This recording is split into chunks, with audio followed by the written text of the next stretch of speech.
I left Thailand for Taiwan, and in this video, I'm gonna share with you exactly why. It mostly has to do with something that I call Geo Arbitrage 2.0. Now, when a lot of people think of Geo Arbitrage, they just think about the financial aspect, earn in US dollars, spend in cheaper countries, but there's actually a lot more that you can Geo Arbitrage than that, and I'll break that down in this video. Now, first of all, I feel that Taiwan is a super underrated place because if you think about it, it doesn't have any of those pop culture draws that will bring in a lot of people. Like, Japan has anime, Korea has K-pop and K-drama. There's no big icon like that here. And so a lot of people, and Westerners especially, are really sleeping on this place. But after spending a good amount of time here now, I found that it's actually a really amazing place to base yourself in as well. Just arbitrage you can take full advantage of, especially if you're in a place like Bangkok, a huge city, is air quality arbitrage. Bangkok, as much as I love it, one of the issues is that there is pretty poor air quality, particularly in certain months of the year in the dry season around January to February, where they have all the burning season stuff going on as well. And it's not good to be exposed to that all the time. Now, fortunately for me, I don't really have too much of a sensitivity to it. I know some people that really struggle with that, and they had all these flare-ups and things happen that kind of forced them outside of Bangkok. Obviously, there's other places you can go within Thailand as well, but if you're looking for that big city vibe and you want a place with cleaner air quality, then an option like Taipei, where I'm in right now, is really good for that. You could also go to a number of other places in the region. You can go to Japan and Korea in various places and other cities in Southeast Asia as well. A lot of places in Southeast Asia tend to have certain air quality issues, especially the bigger ones. And also it depends, like I said, on what month you're going. So you can actually kind of plan your schedule around it if you have the lifestyle freedom and flexibility that something like cybersecurity affords you. And the next major factor is that of social arbitrage as well. Now, as much as I love Bangkok, there's certain times that socially I don't want to be there as much. When it comes to things like high season,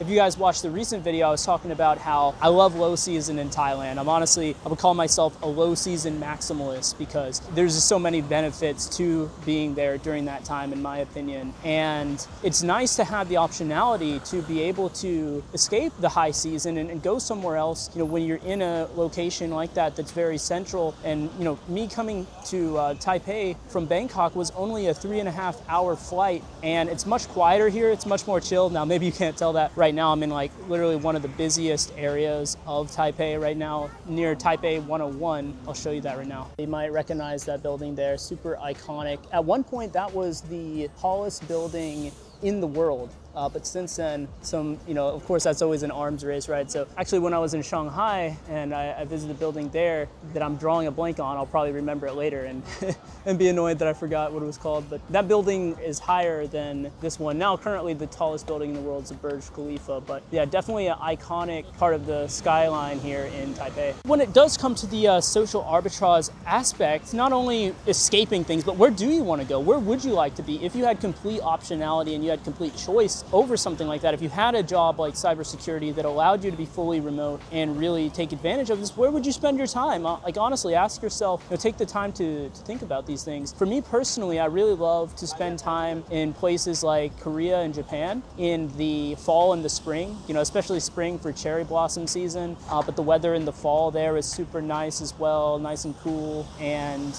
there's a lot of buzz in the atmosphere, I feel, in those places. And I love having the ability to choose where I want to be. And so that is another reason why the social arbitrage is a really big factor that a lot of people are sleeping on as well. And by the way, I got some bubble tea here. Did you guys know that bubble tea actually originates from Taiwan? When I say bubble tea, I'm talking about the pearls, the tapioca in the tea. It actually originates from here. Yeah, if that's your thing, you can find that pretty much all around the city. Now, the next thing that I really wanted to mention, of course, I have to mention it in a video like this, is cost arbitrage. Yes, of course, if you are earning in a strong currency like the US dollar and you want to go places where the dollar goes further, you can arbitrage by, working remotely from another country, provided that you have the visa and stuff like that for it. Now, did you guys also know that Taiwan actually is just as low of a cost of living as Thailand, more or less? Now, some of the accommodation is more expensive than in Thailand, but I will tell you, like specifically Taipei, and I'm sure it's even cheaper if you go outside Taipei, but specifically Taipei is cheaper than some parts of Thailand. Like, for example, if you were to go to Phuket or probably even Koh Samui, it's more expensive there than it is here, which is kind of crazy. And the food costs are pretty much identical. It's pretty much the same. You can eat street food for like $1, and there's a lot of amazing street food options here too. Like you can go to night markets. That's a huge thing in Taipei, is there's tons of night markets everywhere that have like really delicious food, and the food has been absolutely phenomenal here. And maybe you're watching this and you're living in the US and you want to continue to base yourself there and you don't want to come all the way out here to the other side of the world like I did. You could still leverage the dollar arbitrage. The way you would do that is maybe you would, instead of coming this far, you would go to some place like Mexico, some place that's closer by to your home base, or if you're based in Australia, maybe you go to Bali or something like that, where you're still on a similar time zone and you're not too far away, but at the same time it brings your cost way down. So maybe you spend part of the year in the US, part of the year in Mexico or South America or something like that. That could be a great option for you guys to consider as well once you have that fully remote job. Next is the energy and productivity arbitrage as well. And honestly, even though I created that video recently of my experience after 1 year living and working from Thailand, and I still do stand by everything I said in that video, some major events have transpired since then that really had me relooking and rethinking about some things. So just in full transparency, because I try to be as transparent with you guys as possible on this channel, I am actually looking elsewhere for a primary base. And I still love Thailand, and like I said, I stand by everything that I said in that video. But one of the major things that happened and has me looking at places like Taiwan and things like that is that recently I had a good friend of mine in Thailand actually move out and move back home. He's from Canada, and this guy had been living in Thailand for 3 years. And not only was it the kind of shock factor that he was gonna move out, but the fact that this guy was completely retired and he was moving back to work a 9-to-5 job again because he wanted to leave Thailand so bad that he was willing to just jump into a cubicle and work a regular job back in Canada rather than live there. And that was a real pattern interrupt to me. It really got me thinking, what would cause someone to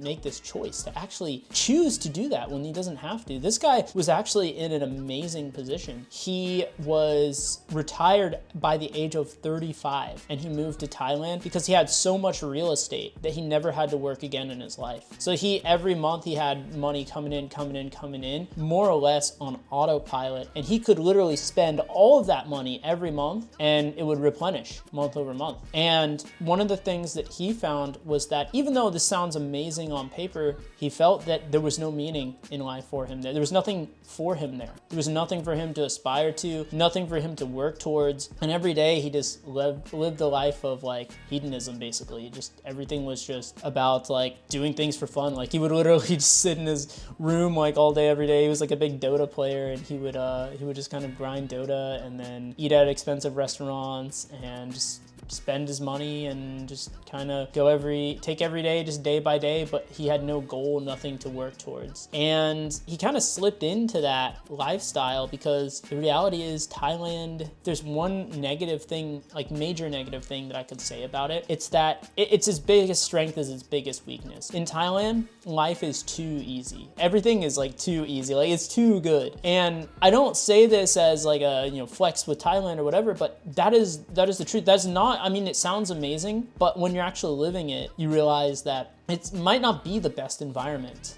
for you depending on where you're at in life, what your goals are. If you want to build, if you're someone that is in a season of growth, because one of the things that I often talk about, I like to live my life in what I call seasons. So meaning that I might have like 3 months where I'm really focused on a particular thing, like focused on a certain thing with my business. Maybe it's on the sales side, maybe it's on the marketing, maybe it's whatever it is. I'll have a dedicated, real focused period of where I put that thing as the priority. And then I'll have off seasons as well, where, I'm still running the business and things like that. now, maintenance mode, but I'm taking it a little bit more of a backseat. I'm kind of recovering and things like that. And I think that if you're in a real growth season, which I'm gonna be in a lot of growth seasons because I'm still in the early stages of my business, early stages of this channel, I think there's a lot of growth to happen on this channel as well. So I appreciate you guys watching and supporting as well. But what I kind of realized is that, there's a lot of truth to my friend's experience. And even though this is an amazing place, living in Thailand, is that the best place for me to be year round? Now, I'll make one thing clear. I will keep my visa and I will keep my hooks in Thailand. And I think it's an amazing place to retire. But I do agree with my friend that it might not be the most ideal place to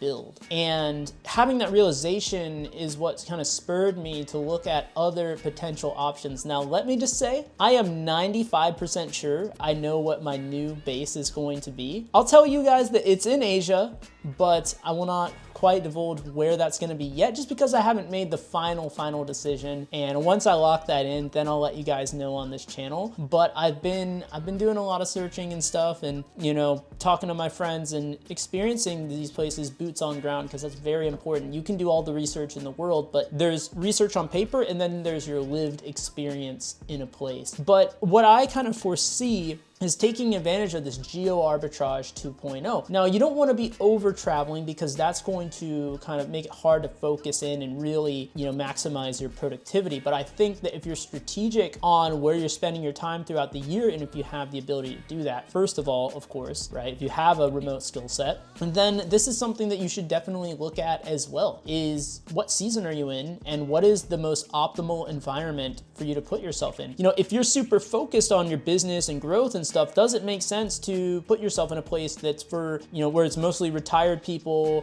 or people that are just kind of there traveling and vacationing, or would you rather put yourself in a serious environment where everyone's fully focused, right? And at the end of the day, there is no right or wrong answer to this, but it depends on the person as well, and you got to have that lived experience in addition to internet research that you may do. But of course, as you're leveling up, as you're elevating yourself in cybersecurity and in life, we're always going to have problems, right? We're always going to have challenges, but the quality of those challenges go up the more you elevate yourself. So you might be in a situation right now where you just want a remote job, you want a remote skill set so that you can eventually have the problems like I'm talking about here. Then in that case, definitely you want to look into a remote skill set. I would recommend cybersecurity. I am very biased, of course, but I mean, it is the most remote skill set you can have, in my opinion. So if you want to learn more about how you can position yourself to get into cybersecurity, follow the link down below in the description and book a call. And if you want to see that video that I was talking about recently when I was giving my review of 1 year in Thailand after living there, what do I think about it? What's my life been like? What are some of the challenges and struggles